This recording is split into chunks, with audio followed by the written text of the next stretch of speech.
there's a real pushback against the overly political correctness of our times. Everyone's pushing for rights, everyone's pushing for acceptance, everyone's pushing their individual will upon you. And it can feel like everyone's just yelling at everyone. Here's the thing, a couple of things to realize. Number one, most people aren't. Most people are just getting by their lives, turning up to work, going through their day and just wanting to live. The majority of people simply don't care. The fact of the matter is we live in a society where everyone has a voice. You're watching me right now. You can watch anyone right now, right? So the people that want to speak, that want to talk, that want to spread their opinion can, and they can yell it loudly. So it feels like as soon as you turn on social media or the news or anything like that, everyone is screaming at you with their opinions. And the ones that get put out there, the ones that get shared, aren't the subtle nuances where everyone's talking about it, saying, hey, what do you think about this? Hey, what do you think about that? It's the ones that are so extreme that people are like, oh my God, can you believe they're talking about that, right? So like take gun ownership in America. People support that. Most people that support it aren't crazy, gun-toting lunatics that want to own 300 guns and stockpile ammunition for the apocalypse. But who makes an interesting story? That guy? Or the guy that's like, yeah, I like to go shooting on the weekend? Which one's going to be pushed and shared? You know what I mean? Which sort of person that's talking about animal rights are going to be pushed if you're talking about someone from the left? The crazy vegan who's screaming and protesting and dressing themselves up in meat and going down that massive path? Or someone being like, hey, we should, maybe have free range animals? The one that's making the spectacle is the one that's going to be put out there. It's the one that you're going to see. So it feels like the world is going insane because everyone is talking about the insane people. That seems insane to me, right?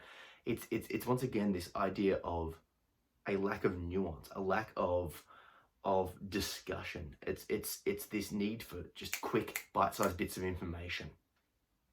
I feel like people use the news, use social media as a form of distraction. We're addicted to it. You don't turn it on, and most people won't be turning on their news feed to go like, oh, I wonder what the nuance of the situation is. They're distracted, they're not happy with their life, their job, whatever. So they open up their phone and they start cycling through. Social media then puts you and gives you more stories, more things that will keep you engaged because that's what they want. And then the situation just spreads. You see something that outrages you, you share it. You've got similar friends to you with similar opinions, they share it. And maybe you've got some people that will comment back and now you start arguing. What happens here? We're all engaging and debating and arguing on social media for no purpose, because we're talking about a very small percentage of the human population that is talking at the extremes. If you met someone that was this extreme in real life, you'd probably just walk past.